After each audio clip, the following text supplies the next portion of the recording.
میری حفاظت کرے جو آپ کے لیے میرے لیے ایمانی روحانی نقصان کا باعث ہو۔ میری 27 سالہ دینی زندگی ہے اور 17 سال بلکہ 18 سال مکمل ہو گئے ہیں میں خطابت سے وابستہ ہوں۔ میں نے کوشش کی ہے کہ میں کبھی فرقہ وارانہ گفتگو نہ کروں۔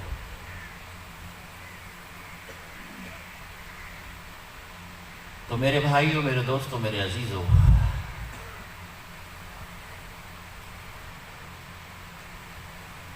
کچھ باتیں ہماری ضرورت ہیں،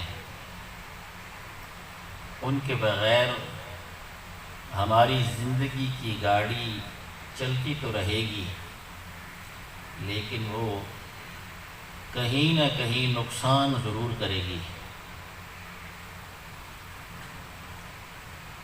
کیونکہ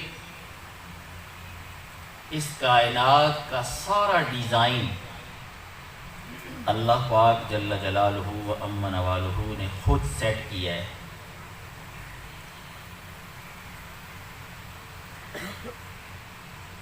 اس کائنات میں کوئی چیز نہیں تھی۔ وَكَانَ عَرْشُهُ عَلَى الْمَاءِ، اللہ کا عرش پانی کے اوپر تھا۔ اللہ تعالیٰ نے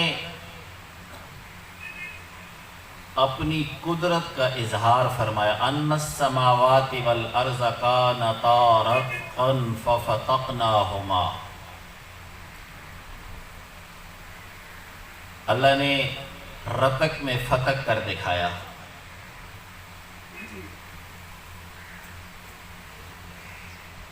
اور ہر چیز اللہ نے جدا جدا کر کے سیٹ کر دی اور فرمایا ان ربکم اللہ الذی خلق السماوات والارض فی 6 ایام، تمہارا رب وہ اللہ ہے جس نے 6 دن میں زمین و آسمان کو پیدا کیا۔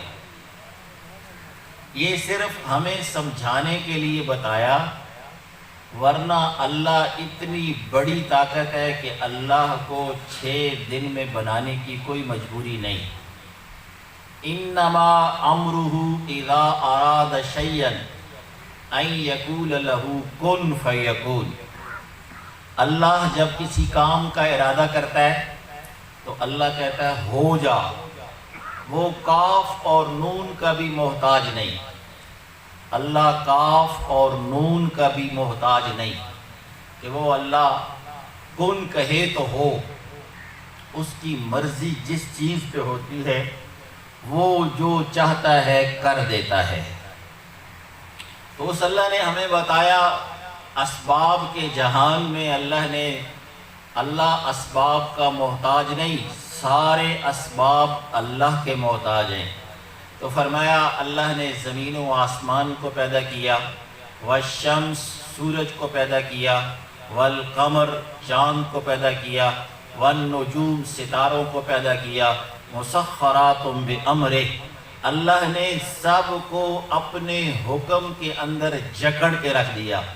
لَلشَّمْسُ يَنبَغِي لَهَا أَن تُدْرِكَ الْقَمَرَ، آج دن تک اتنا بڑا سورج جو زمین سے 9 کروڑ میل کے فاصلے پہ ہے، تو اتنی بڑی مخلوق نے آج دن تک کبھی سرکشی نہیں کی، کبھی یہ نہیں کہا کہ آج میں نے طلوع نہیں ہونا، آج میری طبیعت خراب ہے، آج میرا مزاج بگڑا ہوا ہے۔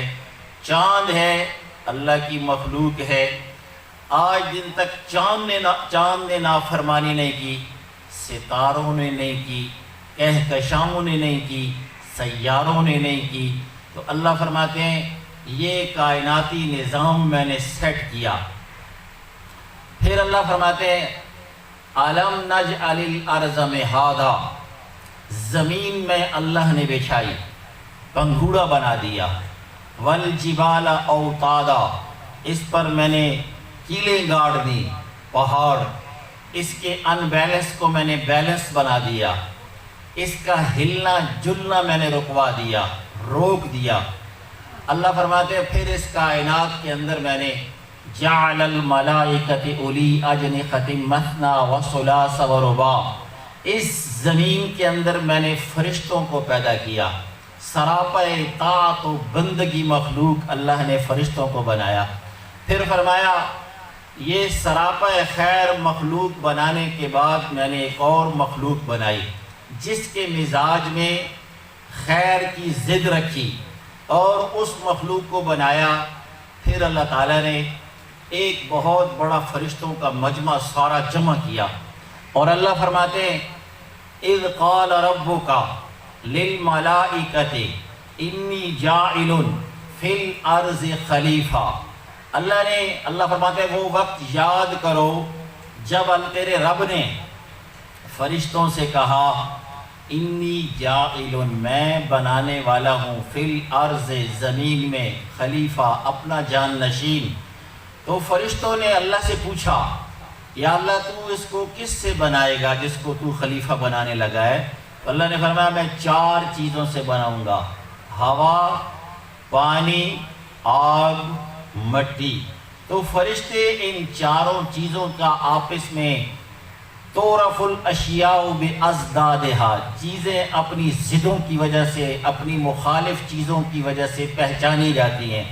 تو وہ اللہ کی بارگاہ میں عرض کرتے ہیں فرشتے یا اللہ یہ جو 4 چیزیں ہیں یہ تو بڑی خطرناک ہیں، جیسے حدیث پاک میں میرے آقا صلی اللہ علیہ وسلم نے فرمایا اللہ نے جب اس زمین کو بچھایا تو اس زمین میں بوچھال تھا، تو اللہ نے والجبال اوتادا، اس زمین کے اوپر اللہ نے پہاڑ گاڑے تو اس زمین کا ہلنا جلنا بند ہو گیا۔ کہ یا رسول اللہ پھر پہاڑ بڑی طاقتور مخلوق ہے اللہ کی؟ تو میرے پاک نبی جی آقا دو جہاں صلی اللہ علیہ وسلم نے فرمایا نہیں، اللہ نے لوہا پیدا کیا، اللہ نے لوہا پیدا کیا جو پہاڑ کو بھی ریزہ ریزہ کر دیتا ہے۔ کہ یا رسول اللہ پھر لوہا بڑی سخت مخلوق ہے؟ فرمایا نہیں، اللہ نے آگ پیدا کی جو لوہے کو بھی پانی کر دیتی ہے۔ کہ یا رسول اللہ پھر آگ بڑی طاقتور مخلوق ہے؟ فرمایا اللہ نے پانی پیدا کیا جو آگ کو بھی ٹھنڈا کر دیتا ہے۔ کہ یا رسول اللہ پھر اس سے کوئی طاقتور مخلوق؟ فرمایا اس سے طاقتور مخلوق اللہ نے ہوا پیدا کی جو پانی کو بھی میلوں میل دور اٹھا کے پھینک دیتی ہے۔ پھر آپ نے خود فرمایا کائنات کا سب سے طاقتور عمل اور مخلوق کی طاقتور ترین شے یہ ہے کہ مومن بندہ اس نام سے، اس ہاتھ سے اللہ کے نام پہ خرچ کرے اور اس ہاتھ کو بھی خبر نہ ہو، یہ کائنات میں سب سے زیادہ طاقتور ترین چیز ہے۔ تو میرے بھائیو یہ 4 چیزیں ہیں اور ان 4 چیزوں کا آپس میں بڑا گہرا اختلاف ہے، اور اللہ نے ان کو ایک وجود میں سیٹ کیا ہے۔ پہلا انسان جن کے بارے میں اللہ فرماتے ہیں وَلَقَدْ خَلَقْنَا الْإِنسَانَ مِنْ صَلْصَالٍ مِّنْ حَمَإٍ مَسْنُونٍ، بجتی ہوئی مٹی کے ساتھ اللہ نے پہلے انسان کو خَلَقْتُ بِيَدَيَّ، اپنی قدرت کے ہاتھوں سے بنایا، اور اللہ نے اس مجسمے کے اندر، اس جسم کے اندر اللہ نے روح ڈالی۔ وَيَسْأَلُونَكَ عَنِ الرُّوحِ، کچھ لوگ آئے میرے پاک نبی جی صلی اللہ علیہ وسلم کی مجلس اقدس میں، اور آ کر کے انہوں نے حاضری دی اور انہوں نے کہا ہمارے 3 سوال ہیں۔ پہلا سوال یہ ہے کہ ذوالقرنین کون تھا، اور جنہوں نے ان کو بھیجا، اس جماعت کو جنہوں نے بھیجا، تو انہوں نے کہا آپ کے حق پہ ہونے کی یا آپ حق پہ نہیں ہیں۔ اس کی دلیل یہ ہے کہ وہ ذوالقرنین پر بھی خطاب کریں گے، کریں تو سن لینا، اصحاب کہف پہ بھی خطاب کریں گے، سن لینا۔ اگر انہوں نے روح پہ کوئی کلام نہ کیا تو وہ اللہ کے سچے نبی ہیں، اور اگر انہوں نے روح پر بھی کوئی خطاب کیا تو پھر ان کے بارے میں جو تم رائے رکھتے ہو یہی رائے ہوگی۔ آئے ہا کے حاضر ہوئیے یا رسول اللہ